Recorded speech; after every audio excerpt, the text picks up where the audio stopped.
우리가 읽은 오늘 시편 107편은 시편의 제5권 중 첫 번째 시입니다. 시편은 총 150편으로 되어 있습니다. 이것을 5개로 구분을 합니다.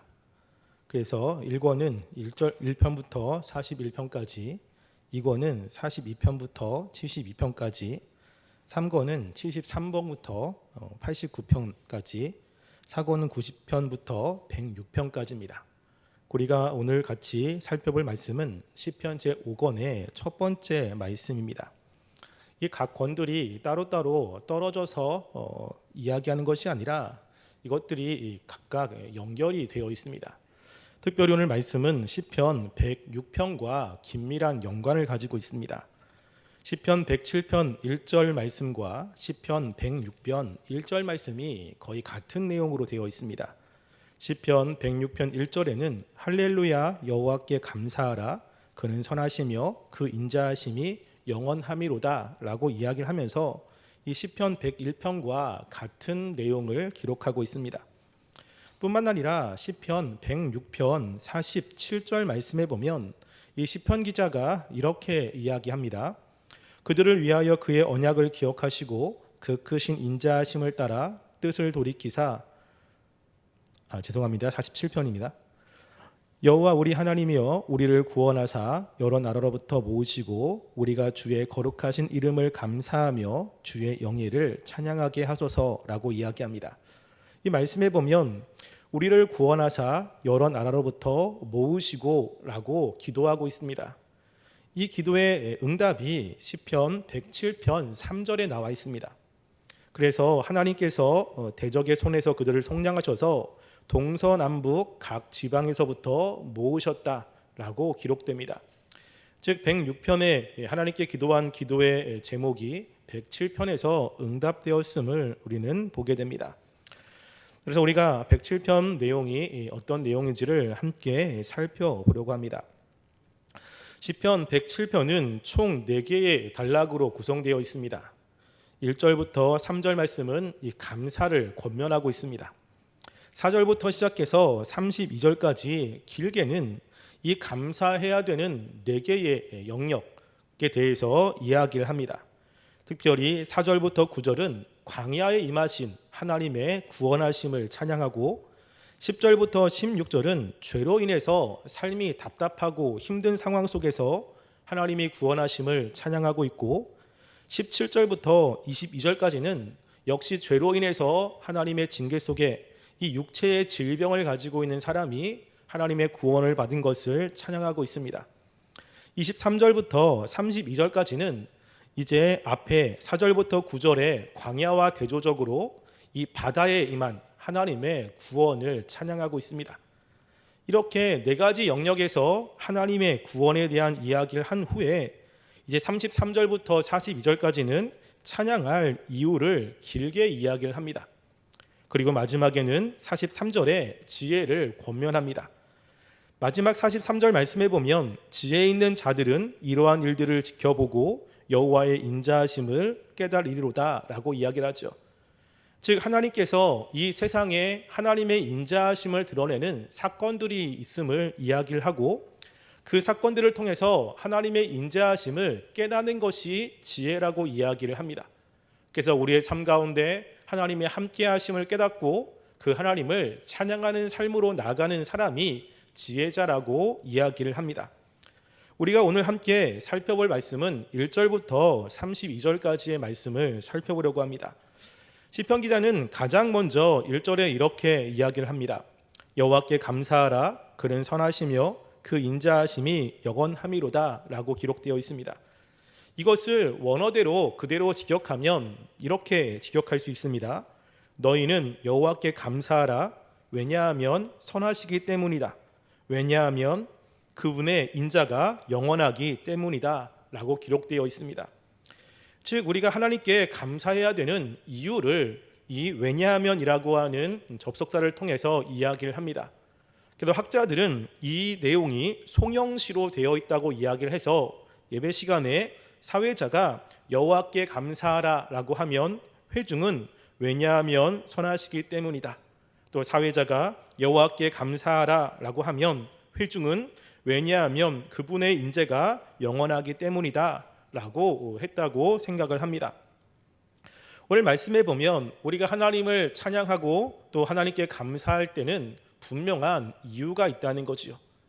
그냥 아무런 이유도 없이 하나님을 감사한 것이 아니라 하나님께서 우리의 삶 가운데 역사하신 분명한 선하심과 또 그분의 사랑을 경험한 사람이 하나님을 찬양할 수밖에 없습니다. 그것을 2절 상반절에 이야기를 합니다. 여호와의 속량을 받은 자들은 이와 같이 말할지어다 라고 이야기하죠. 하나님께 감사하며 하나님을 찬양하는 사람은 바로 그 하나님의 은혜와 사랑을 경험한 사람입니다. 이것을 속량받은 자들이라고 이야기를 하죠.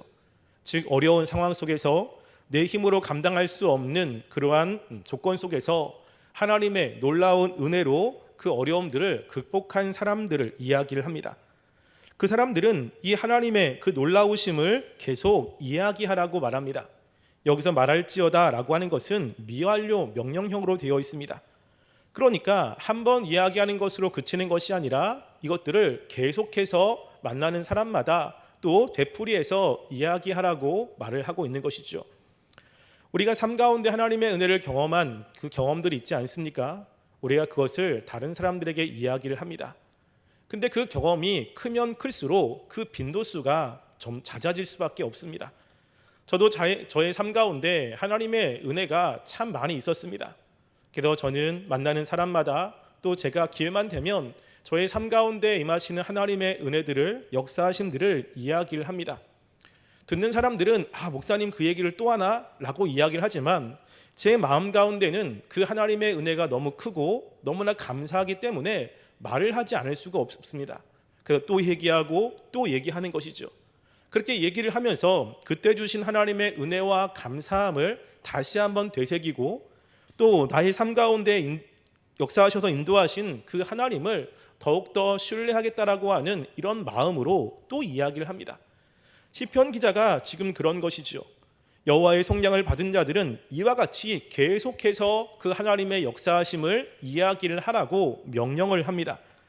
그런데 이 속량이 어떤 것인지를 이제 2절 하반절에 조금 더 자세하게 이야기합니다.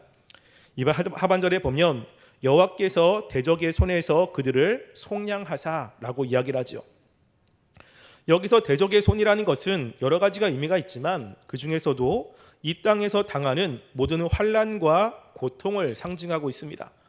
우리가 이 세상에서 살아가면서 그 어려움을 만나지 않습니까? 때로는 환경적인 어려움, 때로는 내가 하나님 말씀에 순종하지 못하기 때문에 당하는 어려움들이 분명히 있습니다. 그런데 그러한 어려움 속에서 하나님의 놀라운 은혜로 구속함을 받게 됩니다.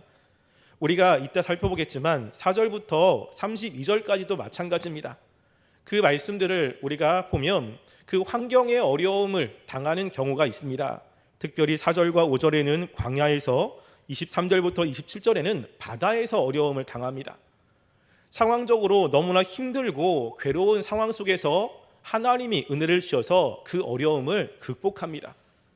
또 죄로 인한 어려움이 있습니다. 10절과 11절 또 17절과 18절에 보면 하나님의 말씀에 불순종하여 하나님의 말씀을 거역하여 당하는 어려움에 관한 이야기를 합니다. 그런데 그런 상황 속에서도 하나님께서는 그 하나님의 백성들을 신실하게 구원하시고 그들을 건지셨음을 이야기를 합니다. 그래서 우리 상황 속에서 있는 그 모든 영역 가운데 하나님이 임하시고 하나님께서 해결하심에 대한 이야기를 하고 있는 것이죠. 그것을 3절은 이렇게 또 이야기합니다. 동서남북 각 지방에서부터 모으셨도다 라고 이야기를 하죠. 동서남북이라는 것은 세상의 총체성을 이야기합니다. 하나님의 구원하심이 어떠한 지역이나 어떠한 사람들에게 국한된 것이 아니라 이 세상의 일반적인 하나님의 백성이라면 누구나 다 이런 하나님의 구원하심을 경험할 수 있음을 이야기를 합니다.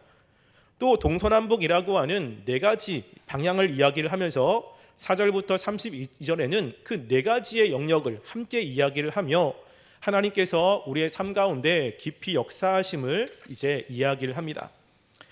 4절부터 32절은 아까 이야기했듯이만 네 가지 영역을 통해서 하나님의 구원을 경험하게 됩니다.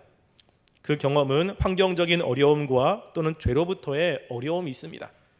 가장 먼저 구원받은 사례를 4절부터 5절 말씀에는 이렇게 이야기합니다. 그들이 광야 사막길에서 방황하며 거주할 성읍을 찾지 못하고 줄이고 목이 말라 그들의 영혼이 그들 안에서 피곤하였도다 라고 이야기하죠. 현재 광야 사막길에서 방황하고 있습니다. 사막이다 보니까 먹을 물이 부족하여 이들은 지금 줄이고 목말라 있습니다.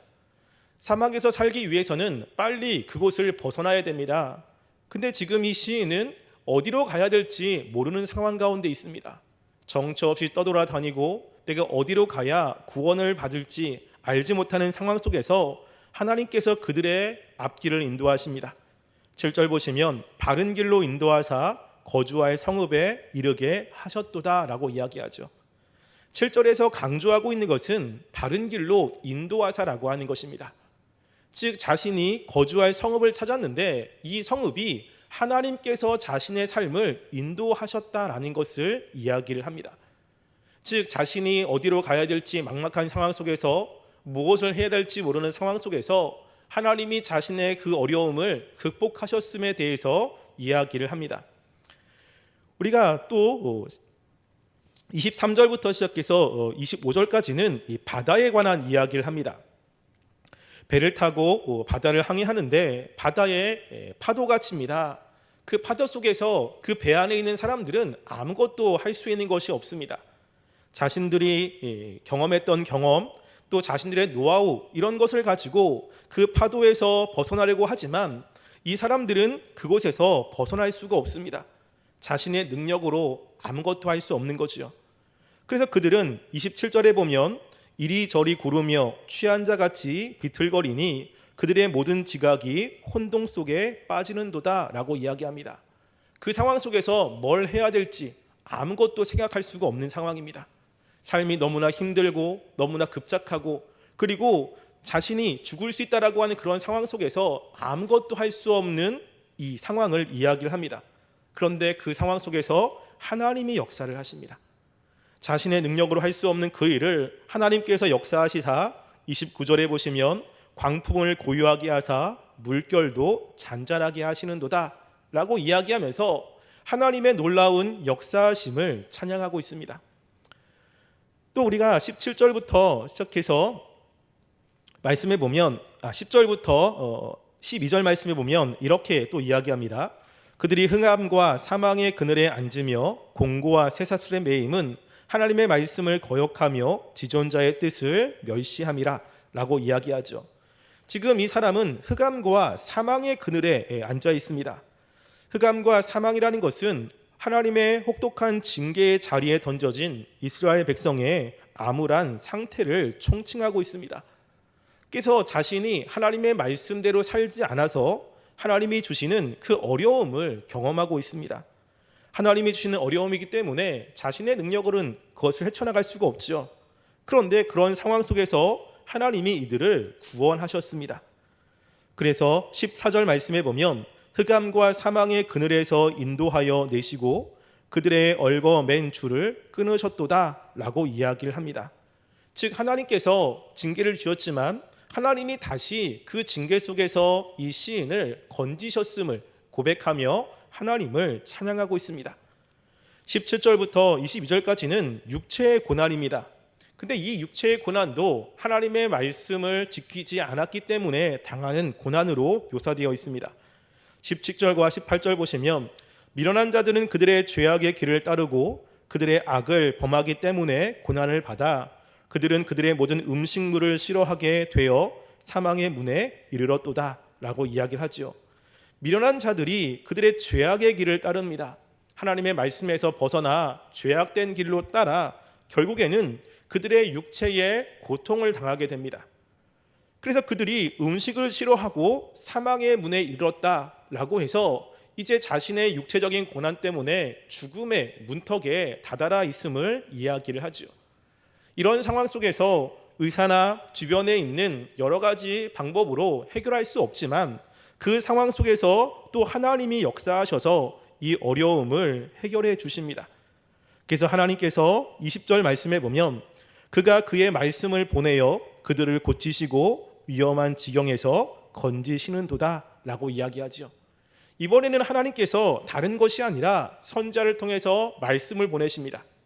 그래서 자신의 죄악을 깨닫게 하시고 그 마음을 위로하셔서 그들의 고난에서 벗어나게 하신 하나님의 놀라운 역사하심을 지금 고백하고 있습니다. 지금 이 시편은 하나님께서 삶 가운데 역사하신 그 역사하심들을 구체적으로 이야기를 합니다. 여러 가지 상징적인 그러한 단어들을 통해서 이야기를 하지만 우리 삶 가운데 일어나는 아마 거의 모든 일들을 아마 이야기를 하고 있는 것 같습니다. 그런데 이러한 것들을 경험하면서 시편 기자는 공통적으로 후렴구처럼 이야기하는 내용이 있습니다. 두 가지를 이야기하는데요. 그 중에 첫 번째는 8절, 15절, 21절, 31절에서 똑같이 이렇게 이야기합니다. 8절 보시면요. 여호와의 인자하심과 인생에게 행하신 기적으로 말미암아 그를 찬송할지로다 라고 이야기하죠. 그러한 경험을 통해서 이들은 하나님의 인자하심을 경험한 것입니다. 하나님의 사랑, 하나님의 헤세드, 자신의 능력으로 감당할 수 없을 때 하나님의 언약의 신실한 분이 그 능력으로 자신들을 구원하는 그 하나님의 사랑을 경험하게 됩니다. 15절에도 하나님의 인자하심, 21절에도 또 28절에도 31절에도 똑같이 이야기합니다. 이들은 어려운 상황 속에서 하나님의 인자하심을 경험한 것입니다. 그것이 너무나 큰 것이죠. 근데 그 인자하심을 뭐라고 또 이야기를 하냐면요. 인생에게 행하신 기적으로 말미암아라고 이야기를 합니다. 기적이라는 것은 우리가 생각하지 못하는 일들이 벌어지는 것 아니겠습니까? 지금 이 시편 기자는 자신들이 생각하는 방향 그리고 자신들이 예상했던 것이 아니라 전혀 예상하지 못한 일들을 경험하고 있는 것입니다. 자신이 하나님께 죄를 지어서 그 어려움 가운데 있지만 하나님이 자신을 구원할 거라고 하는 그런 생각을 할 수 없는 그런 상황 속에서도 하나님의 놀라우신 기적을 경험하고 있습니다. 그러면서 하나님을 찬양하고 있는 것이죠. 이들의 찬양의 이유는 자신의 삶 가운데 경험한 하나님입니다.